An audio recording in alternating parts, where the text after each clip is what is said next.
This is Scott with the Film Crusader. This is going to be my first podcast on this YouTube channel that I've created. And today I'm here with my best friend Robert, and we're going to be talking about the movie Unforgiven, 1992 Clint Eastwood Western Unforgiven.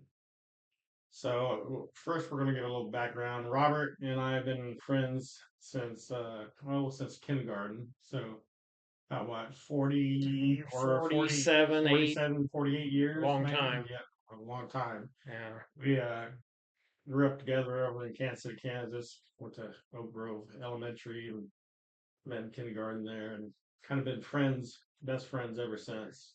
Been through thick and thin, through divorces Yeah. and all kinds of things. I'm always Mhm. trying to get him in some kind of adventure or something. And he usually does. Yeah. Yeah, Robert's usually Yeah. we always joke around about the three little pigs. Robert's the guy, the pig that, you know, builds his house out of bricks and stuff, and I was always the one that out of straw, wanting to go play all the time. He's more, you know, Mm, sound and steady and stuff. That's So probably why we've got along all these yeah, years. yeah, because I'm always trying to get him into some kind of crazy adventure. And you have many times. Yeah, many times. But we both have this love for Unforgiven, so we're gonna talk about Clint Eastwood's Unforgiven, and I'll give you a little background with me and Unforgiven. Um, I was in the army, stationed down at Fort Benning, Georgia, and I had just got back from Germany, and I didn't have a car or anything at the time, and so I was taking a cab on the weekends one way to the movie theaters because when you're in Germany, the movies are about 6 months behind. So I didn't have a car, didn't have nothing to do, and I wanted to get out of the barracks, so I'd take a cab down to the theater and the movie theater. And so I get down there and I'm looking through, and I thought, wow, what is this? Unforgiven, Western, Clint Eastwood, Gene Hackman, Morgan Freeman, you know, Richard Harris. What is this? I had no idea what this film was about. And so I went in and I watched this movie, and this is the only time this has ever happened to me. I'm watching the movie ends, I get up from my seat, I walk out, go around to the box office, buy another ticket, and go right back in and watch the movie again. I've never done that to any other movie. Yeah. This movie had such a big impact on me. I just couldn't believe what this movie was Yeah, that about. that really is the essence of Scott. Because ever since I've known him, literally from kindergarten on, he has been just enamored by movies, by filmmaking, by actor, and wanted to be an actor. And I mean, he's never ever grew out of it or changed.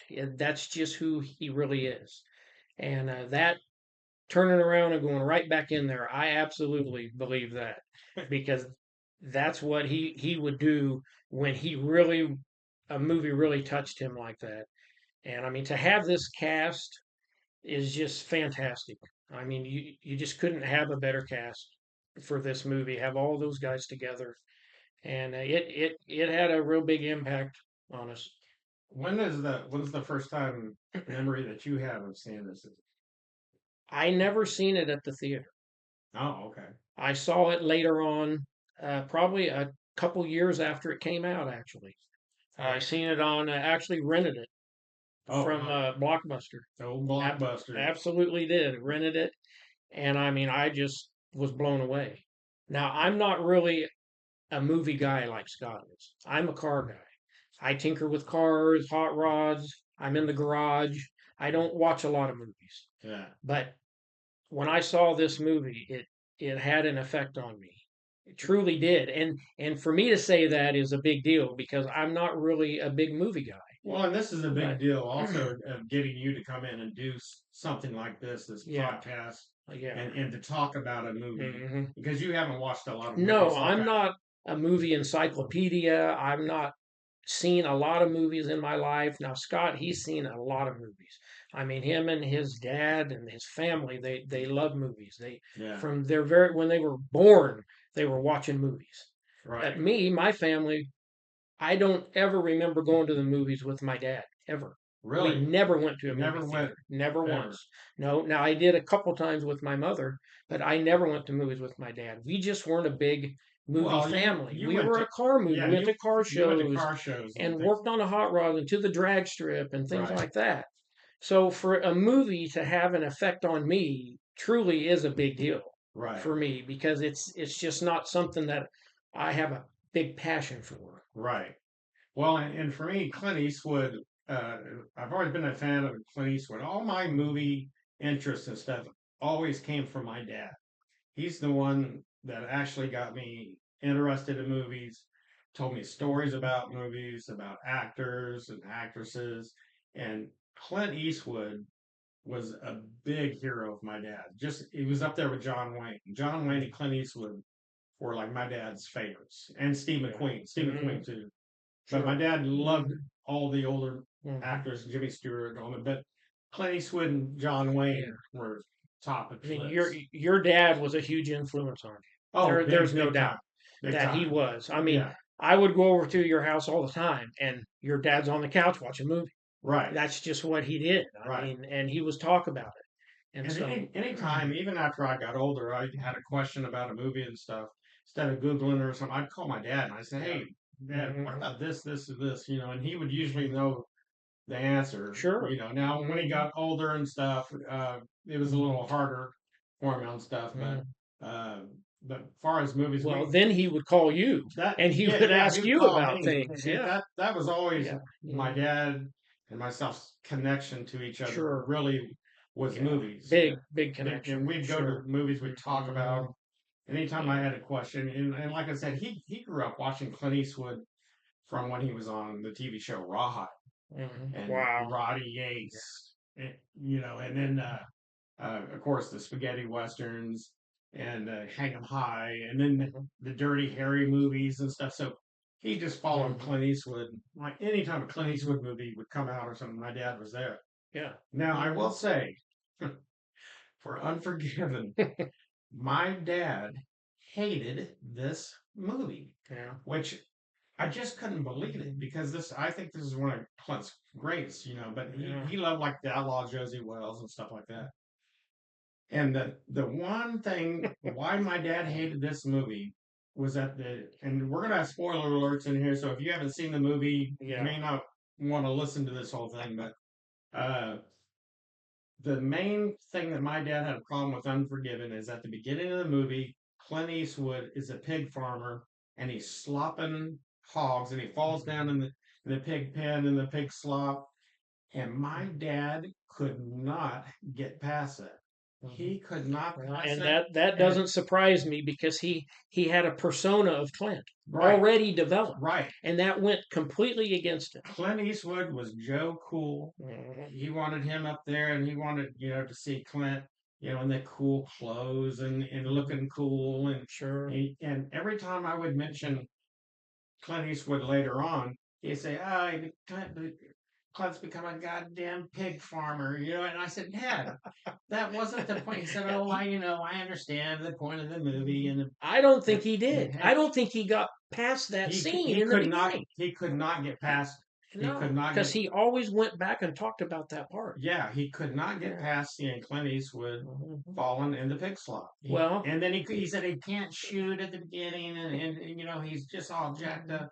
He said after that Mhm. he just every time I'd say hey Clint's making a movie Mhm. yeah he's a pig And farmer and that's I would great. laugh every That's great. time Well, but it kind of reminds me of when I went and seen The Mule. I mhm, hadn't even seen Clint Eastwood in quite a few years. mhm, And when that first scene come on and I seen him and his back was hunched over mhm, and he looked so frail and feeble, I kind of couldn't even get my breath. I right was taken back by how old he had gotten. right And I wasn't prepared for that. uh, And I think that's what happened to your dad. He wasn't prepared for Clint to to be be an old, well broken down, poor pig farmer. but He just I couldn't mean handle this at this time Clint wasn't it. really that old I mean he was older No, but But your Right. dad didn't have. He wanted Clint, like you said, to be the cool Yeah, the guy, cool man, guy, the tough guy, the one that gets the and he girls. was broken down, Yeah, and he yeah. couldn't get past it. He could not deal with it. Mhm. Yeah, I mean, even when Clint was making every which way but loose and stuff with the orangutan and stuff, Mhm. my dad still loved it because Clint was still Oh yeah, macho. sure, He was sure still he the was. macho guy. Yeah. But Mhm. my dad, for some reason, he just could not get Mhm. past Wow. Clint Eastwood in this kind of a role. Yeah. And Mhm. no matter how many times I explained, well, Mhm. Dad, this, he likes different things. Like Mhm. he wasn't happy. Yeah. I mean, I'll admit when I first seen the movie, and it started out with the guys in the whorehouse, and then it went straight into Clint being the pig farmer. I was a little confused. I mean, Right, it started out way different than what I went in there looking to see, right, and so you really had to start thinking about what you're watching. And I was a little bit shocked. I'm like, maybe this isn't really what I thought it was going to be. But right. then it turned into be one of the greatest Oh yeah, movies. It absolutely my favorite movie of all time. yeah, But yeah. it did the first 10 minutes of it, I would have never told you that. I Right, wasn't ready right, for that, but it truly did in the right. end. Well, even the music was, kind of had kind of a nice, Yeah. easygoing music Hmm. at the beginning, Hmm. and stuff, And then you get Hmm. into, you find out Clint and Morgan Freeman had been friends Yeah. and stuff, Hmm. and Well, that kind of goes to that scene right, when Clint goes across the creek to go visit Ned, and right, they hadn't seen each other in what 10 or 11 years, 10 or 11 years, and Ned turns and he sees Will and he calls out Will, and you could see his eyes light up and the smile on his face. on Morgan Freeman's face, Yes, yeah, and that really showed the friendship, the true friendship that those two guys had in the past. And exactly, it that was a real powerful moment, I think, yeah. in that. Well, you could tell that these two guys they had a bond and a love for each other, Sure, a they strong did. friendship. That it had faded for a while, but Right, it took a split second to reignite. right. And when he seen Will, you could see it in his face, and Well, I thought that was really good. with you and I mean, we Mhm. hadn't seen each other Sure, there were times in where years. we were married, After we and were married and sure, separated, and then when we came yeah, back, we hadn't seen each yeah, other. for And quite a while, but it's like it's like it never happened. the time just kind of came back. Yeah, I Yeah, mean, we were friends again, like yeah, nothing had like happened. nothing had Yeah, happened. yeah, It's and a strong friendship. that's Yeah, a true friendship. yeah. Absolutely. So, can you think of any other scenes in the movie that kind of? I Where mean, I know there. where can we start? Well, I anywhere you mean, want. I mean, it's really a very powerful movie. right. I mean, Is um, there any one particular scene that kind of jumps out at you right well, this minute? Or there's so many, but okay. we've talked about this movie for Oh years. yeah. I mean, we've had arguments. I mean, just discussions and arguments, Yeah. and it's there's so many different angles you can take. And I know that I've seen this movie at least 30 times. Oh yeah. I've counted, Yeah. and it's probably more, but a minimum of 30 times. Hmm. And you always seem to get something a little bit more out of it. I'm not saying you get something different, but you get something more out of the movie every time that you watch it. And I Right. think that's something unique about this movie to me is that it always draws me in, and when I'm done I go, wow, I didn't actually realize that the first time. But it just expands upon what I already liked about it. Right. Well, when you watch You a know. movie over and over, sometimes Hmm. you pick up on, if you're paying attention, Yeah. you'll pick up on Right. little Hmm. things that actors do, little Hmm. looks or a gesture or something that maybe you hadn't seen before. Yeah. I You know, I think a lot of people went to this movie and saw, wow, Clint Eastwood in a Western, let's go. He's going to go in there and shoot up all these bad guys and then ride off in the sunset. like my dad. My Yeah, dad had that's his that vision. perception. Right. Yeah. And I probably went into it with that also. Well, I did too. But this movie is so much deeper than that. And there's Right. so many things going on in this movie that I think a lot of people they just went, seen it, and then the next day they didn't really think about it much anymore. Right. But it affected me differently. than that. It was deeper than that for me. right. Well, I think I I myself think Mhm. that Unforgiven is probably the last great Western Mhm. that's been made. I don't Yeah. think there's been a movie since Unforgiven that has been as great I as don't either, Unforgiven. and I don't think there will be again. And No, that's the sad part about it, right, is I think that time has passed and right. that you're not ever going to get that again. Well, and they've tried to make westerns, and Sure. they have made other Yeah, westerns. of I mean, course. recently Hmm. Kevin Costner Hmm. trying to make Horizon, but it's just something just So hasn't. far, it's not. Yeah. It just hasn't, you know, Mm-mm. and a lot of it, some of it's the audience Sure. I mean, times are different tastes have now. changed. Sure, they have. But the Western Mhm. seems to come back every few years Yeah. because I think that's because It's it's ingrained in our it's culture. built in America. It's Yeah, the it's American frontier spirit. it's that adventurous spirit Yeah. of Hmm. going to the unknown and that Yeah. sense of adventure. Now, Right. when you Hmm. really think about it, it was a Hmm. very hard life and Yeah. a hard way of life. It was not easy for these No, we settlers. can't even imagine how hard it No, no, was. no. I mean, the movies can't give us that, how Right, difficult it was. Most right. people died before they even made it. Oh yeah. I mean, I I mean, think it, if you made it to mm, 30, you were doing good. yeah. I mean, they But the spirit was so strong, it right. you didn't care how The hard it was. the You Western wanted it the so bad. Western and the American spirit Yeah. kind of go together. Yeah, Even absolutely. even people in Hmm. Europe to this day, when they think of Oh yeah. America, they think of the Think of the old Old West. West. That's And what they know. yeah, that's what Yeah. they think of Sure. America. Oh, Hmm. the American Yeah. Old West. Well, and we were talking, earlier about Little Bill, Hmm. and in the scene where, Gene Hackman's character, Little yeah, Bill. Little Bill, and he's building his house, Right. and Skinny comes in to tell him, "Hey, we got a problem. These whores have saved up some money, and they've got a reward out on these two cowboys that cut up Delilah." Hmm. And and what does Little Bill say? He starts talking about that house. He says, well, what do you mean? I built most of this house myself. He was Yeah, proud of that. yeah.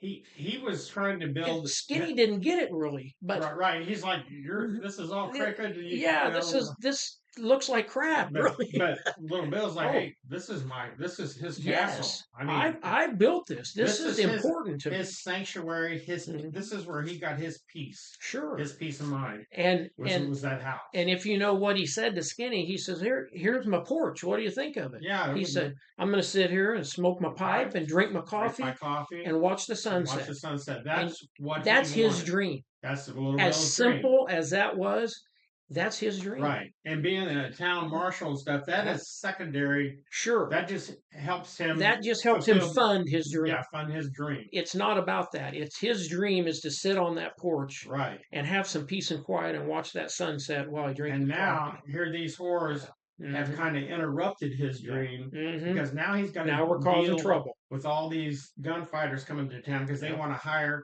Hmm. these gunfighters to come Yeah. and kill these two cowboys that cut up Yeah. her friend Delilah. Sure. You know, And if you know throughout the movie, Little Bill, he does not like assassins no, or men of low character. He right. said, and that's who's coming. Well, he wants See, Little Bill wants law and order. he He does wants at things to all be cost. at all costs, no matter Yeah. what his Hmm. techniques are. Right. But he's He got a sense. justifies it. Yeah, he's got a sense of Hmm. his own morality, Hmm. how things should be. Yeah. I mean, he's Hmm. for gun control. You don't come Hmm. into big whiskey carrying guns and Right. stuff. And I Right. think he did that, especially when they sent out the word that they were going to hire these cowboys to come to Hmm. town or come kill those two cowboys Right. out at the Barkey Ranch. Hmm. He knew he was going to have trouble. Yeah. So, Hmm. so I think he even got stricter on some of the rules and Sure he stuff did. in Hmm. town. You know, You know, yeah, one big thing that stands out to me is when Delilah got cut up, and you could see that she never really got angry and hateful of those men.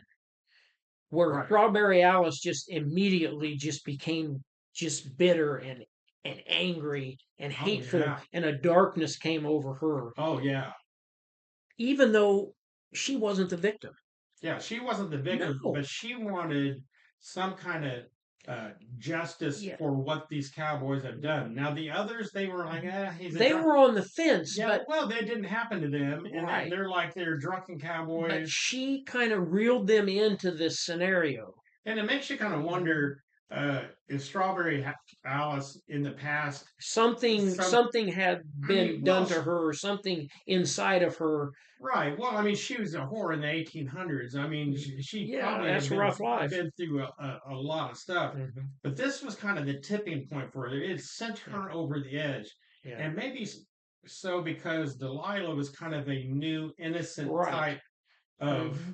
uh, whore that they had. Well, She maybe Skinny said that he had just purchased her. just He purchased brought her, the contract out right, to and Little said Bill she's a what they say, a contract contract for capital, for capital an investment in capital. investment. So basically, he owned her. She Right, was property right. for him to make money off of, And now these cowboys have come and and damaged damage the his property. She's property. damaged. And that's Right. what pissed the lot or Strawberry Alice off is Is we're not just property. right. We're We're human people. beings. We're people. We're Right. women. We're Yeah. human beings, and she couldn't let it go. Now, No. like I said, the others, this all probably would have passed, It absolutely would have but passed. Strawberry Alice was the Kept it one going. that kept it Yeah. going and kept it Yeah. and caused this whole Hmm. cycle of these Yeah.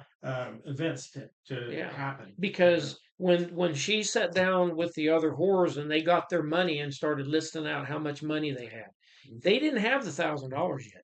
Right. So this took them a while to build this money up. So Strawberry Alice kept that hatred and bitterness going for months and months while they're building up this money. So this Right. just didn't happen overnight. This was something that she kept going because she couldn't let it go. I'm kind of surprised, and I just thought about this. I wonder why Little Bill didn't run her ass out of town Yeah, because that would have solved it. that would have solved the whole It thing. absolutely would have. But he let her stay, Yeah. and Hmm. I think he I don't know if he had a thing about Alice, but he just Skinny was his friend. Yeah. She was like the Hmm. almost like the not really a madam, but she was the The leader. the But she leader of the whorehouse, kind of. Sure. whatever she said, kind And of they they followed. They followed. kind of followed Yeah, with her. that's why I'm kind of surprised little Bill didn't run her ass Yeah. out of town. And then the movie would have ended. Yeah, and then we wouldn't have You wouldn't Unforgiven. have the movie. Yeah, yeah. Right. At Yeah. the That end, that is good. But when the two cowboys came to bring the ponies that they owed Skinny, for their payment of cutting her up. absolutely. Okay. Big Mike came, brought the 5 ponies, Mm-hmm. took them in. Then Davy Boy brought the 2, gave them to Skinny, and then he had brought the one special one that he wanted to give to Delilah. Delilah. And if you remember, all the whores started throwing uh, horse balls at him, Mm-hmm. but Delilah didn't. Right, Delilah never got involved in that. And you could see her standing off to the side, and in her face was forgiveness. right. She forgave those guys for what they did to her. Well, and especially when the one Davy boy when he said, "No, you've got the 2 that I was supposed to give to you, Skinny, but I brought Yeah. this for the woman that my partner cut up, Right. And it's the best of the lot. and it's the best of the lot. She Yeah. can sell her or Mhm. do whatever she wants." Right. And the Yeah. look on her face was like Right. she was really touched She was that touched for that. this cowboy would think of her Yeah. that way. Because Delilah had a sweet spirit about her. Right. She And wasn't a hardened no, person like I don't Strawberry think she Alice. really wanted to be a whore. No. In a way, I think she was just kind of bought and sold into it. Right. I think she And just got in a bad yeah, situation. she didn't have that hardened heart to be a Right. whore in a rough town back then. You had to be a rough woman. And Davy Boy, the one cowboy, I always kind of felt bad for that Hmm. character because I think he got caught up with his Yeah. partner, and I didn't really think things that happened to him. He really didn't do anything. But He was just there. until I was thinking about it the other day, Oh, all right.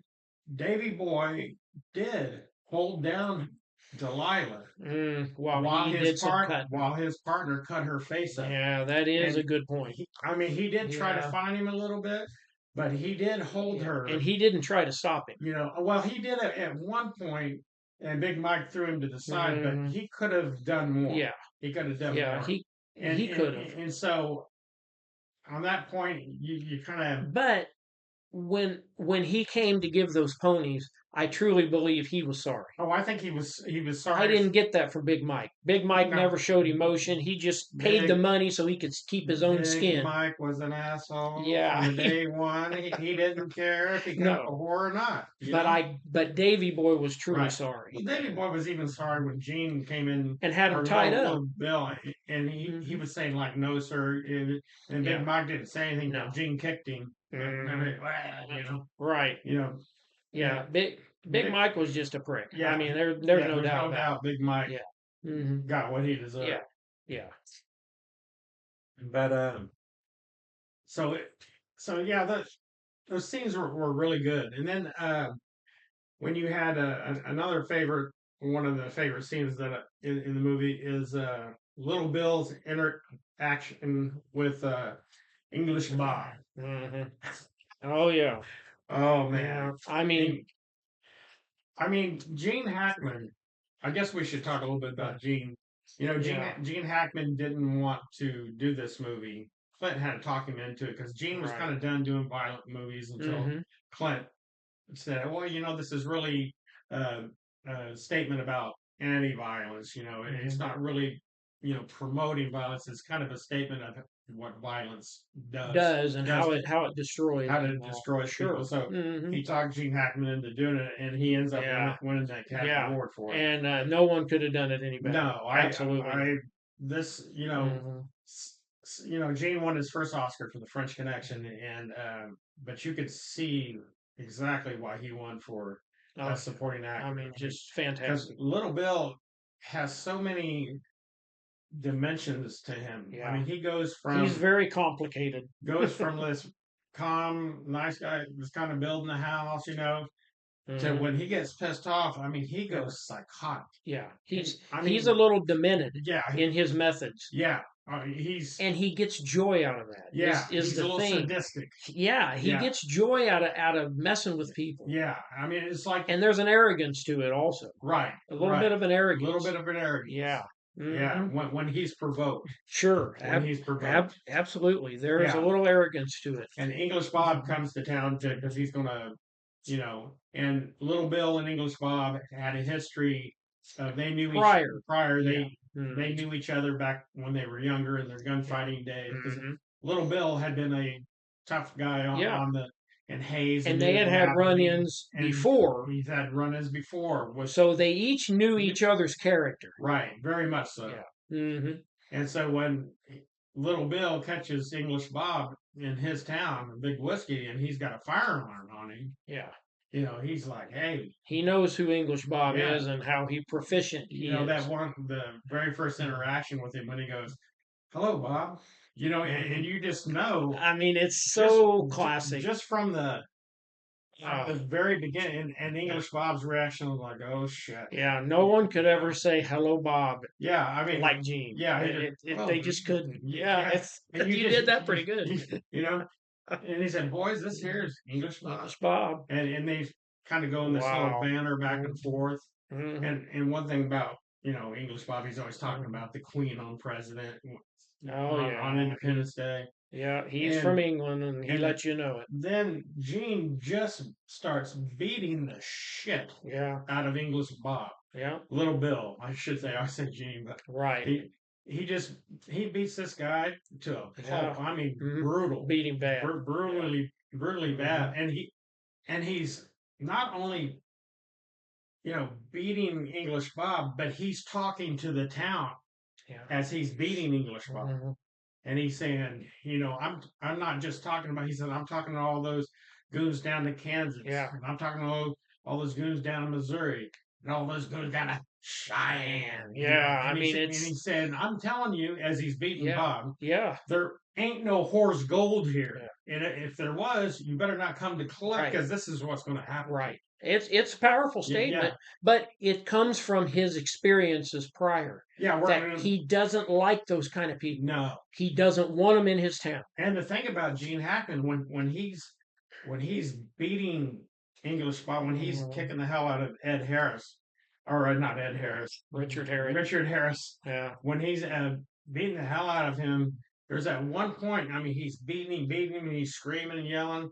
And at one point, he stops, and his eyes blink, Yeah. like like he is so psychotic, and now he's coming out of this Yeah. Now, psychosis. see, I never noticed Yeah, that, but you were keen on that, and yeah, that is a really good assessment analysis. of that. Yeah, Sure, because I think for him to beat Bob like that, and he, he lost his shit. yeah, he did. He was in sort of like a trance. Yeah, he just Hmm. he was like almost like an out of body Yeah. experience. He Hmm. was so pissed. He Yeah. just lost his like. Right. He That's why just he's went I into say another he dimension. goes into this Hmm. psychotic mode, Right. and then when he blinks Hmm. his eye, he's coming out of that mode. Yeah. He's finally Right. coming down Hmm. and realizing where he's been. Yeah. Beating this guy. And that's sort of what made him so dangerous too, Right. Oh, exactly. is because of his demeanor, Right. you know. Exactly.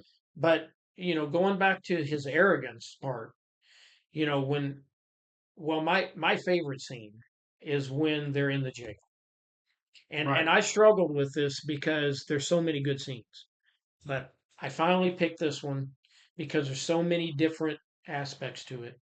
But when they're in the jail and Beauchamp is there writing stuff down, kind of doing a biography about Little Bill, and uh, Little Bill says, that's why there's so few dangerous men in this world like Bob, like me. And that's where that arrogant part come out. He threw that like me in there. Like me. Right. Right. He considered himself dangerous and he wanted that in the book. See? Right. And when he takes that gun out of the drawer, throws that gun up on the table, I mean, it makes such a loud bang on that desk. And And Bob's eyes. Beauchamp almost jumps when Yeah, he cleans it Bushyham up. jumps, and Hmm. Bob's eyes Start open. to move. He's in the jail, and his eyes open. Bob And senses something's coming. yeah, he's like, "Whoa, what's going on here?" Yeah. And the way he goes through with Beauchamp grabbing the gun, Little Bill knew Beauchamp's not a killer. Right. He wasn't rattled by that one bit. Oh no, not at all. No. But when Beauchamp says, "Well, what if I give it to him?" And Little Bill says, "Give it to him." Give it to him. Yeah. And then Beauchamp has a moment where he doesn't think that's what Bill said because surely you wouldn't want me to give it to him. Right. You want me to get this And he guy? licks his He lips licks his like lips that. like That is just great. that's that's an That's actor's. an instinct Yeah. that you can't write. Right. It's an instinct. And then he says, "Well, you don't really mean give it to him." And he said, "Give it to him." Yeah. And Again. that's when his face goes blank. Again, he's going from Yes. this mode of kind of Hmm. normalcy to Yeah. this psychotic Right. mode comes over his And face. the seriousness comes out of the scene, Right. you know. And then when that gets Richard Harris up, and when Richard Harris comes up to the door of the jail, he wants to grab that gun, Oh yeah. but he doesn't know if it's loaded or not. Right. And so, as demented as Bill is, he decides against it, and he Right. grabs the bar. He grabs the bar. Right. And then, of course, Little Bill had to go up and unload the gun in front of him. And see, you go. That's part of that demented Well, part of him. it's part of that. He's sticking it to Bob again. Yes. Yeah. And he said what he said. He said, Hmm. "You're right not to take it, Bob. I'd have killed you. I You mean, know, that's powerful. yeah, he wasn't one that Yeah. would go and just Mhm. shoot Bob and No, murder him. he could have. And he He's could not have a easily, murderer. but he Yeah. the sadistic part of him Yes. wants this son of a bitch so he can Yeah. justify, hey, Yep. Bob grabbed this gun, Right. and I think Little Bill in his heart wanted Bob to grab the gun. oh, I think he did too. He wanted to kill him. Nobody wants to look over their shoulder the rest of their life Right. waiting for English Bob to come back. Right. But since he didn't grab the gun, he didn't just murder him. Right. He let him live. Right. And so he's a killer, but he's not a murderer. Right. There's a big difference in that. And it's funny in the little scene before that, you know, because having Beauchamp there kind of intrigues Little Bill a little bit. He starts getting Mhm. on his high horse, bragging a little bit about the Mhm. things he has done, Sure. because Beauchamp was going to be English Bob's biographer. That's one thing. Hmm. He was going to be English Bob's biographer, and Little Bill kind of stole. Yeah. That's It really another sticks it in another Bob way to again. get Yeah. back at Bob. Hmm. And then he tells him all the stories about Hmm. how it really was, Yeah. and not just because English Bob's telling him the Oh bullshit, yeah. The embellishment. the embellishment of the Old Right. West, and Little Bill's telling him that Hey, actually what happened. Mr. Beauchamp, you weren't. I didn't see you there in the Yeah, bar, but I was but I there. was there. I didn't see Right. you there. Right. When he's talking about And that's Two pretty Gun powerful. Corker Yeah. and Hmm. the gunfight that Bob gets in, and when he Yeah. kills Two Gun Corker, and Hmm. because English Bob made it look like he was coming in saving the day and Yeah. stuff, when And ended actually up he he got ended up lucky. murdering Yeah. Two He Gun really Corker. got lucky. Yeah, Yeah. because he Hmm. was all drunk and stuff, and he's pissed at Yeah. Two Gun Corker because he was messing around with this French girl Hmm. that and Yeah. There's a lot of parts to that. yeah, Hmm. and it's so funny that everything that Little Bill's describing will come back later on in the Yeah. film, Truly and does. it truly Hmm. comes back. Yeah. Everything that Hmm. he's describing and stuff. Yeah. So it's just a really good, Hmm. uh, great character scenes. These scenes Yeah. that Clint Eastwood and Hmm. David Peoples had wrote Hmm. the script for Unforgiven. Hmm. They're so well done. Well, and David People said in the after scenes, Hmm. uh, The making of, sure, he said that it's really unusual for a movie to follow the script as close as this movie did. right, This movie, because a lot of times they veer off here and there, but he said this movie's it's really just like we wrote it, right. like I wrote it, and that's very unusual. Yeah, he said Hmm. how these actors brought this to Hmm. life. He said he Hmm. was just He was floored he by it. was floored Sure. by Uh, how much they brought this thing to life, More to it more to it, than what he even thought yeah, of. than what he Yeah, even thought of. and that goes to how good this movie really Oh is. yeah, absolutely. Yeah. Hmm. Well, what I think we're going to do is we're going to end with this episode right here, Unforgiven, and we'll be back to discuss Unforgiven again in part two. Okay. Does that sound good to Yeah, you? because there's still a lot Yeah, towards the end of the movie we that have we would like to talk a about. lot to talk about in Yeah. Unforgiven, but we're going Hmm. to stop this episode right here, and we want to thank everybody for listening. Hmm. Again, I'm Scott, Yeah, I'm Robert. and we will see you again. Thank you. Bye.